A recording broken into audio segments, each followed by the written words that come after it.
Hello hi friends, welcome to my channel.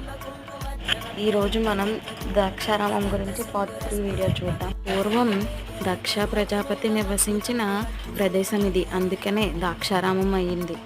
అలాగే ద్రాక్ష తోటలు కూడా ఎక్కువ ఉండేవి. ఒకసారి దక్షుడు ఒక యజ్ఞం తలపెట్టాడు. ఆ యజ్ఞానికి అందరినీ ఆహ్వానించాడు, కానీ తన అల్లుడైన శివుణ్ణి మాత్రం ఆహ్వానించలేదు. కారణం, అంతకు ముందు ఎప్పుడో ఈయన గారిని చూసి ఆయన గారు పలకరించలేదని కోపం వచ్చిందట. చూసారా, ఈ అలకలు కోపాలు ఏ కాలంలోనే అనుకున్నాం, ఆ కాలంలోనే ఉన్నాయండి. ఈ యజ్ఞం గురించి పార్వతీదేవికి తెలిసింది. పుట్టింట్లో యజ్ఞం జరుగుతుంది, ఆ సంబరం, ఆ హడావిడి తను మిస్ అయిపోతున్నాను అనుకుంది. శివుడి దగ్గరికి వెళ్ళి పుట్టింటికి వెళ్తానని అడిగింది. ఇప్పుడు శివుడు పిల్లవాడిని పేరంటానికి వెళ్ళకూడదు, వద్దు అన్నాడు. Please subscribe.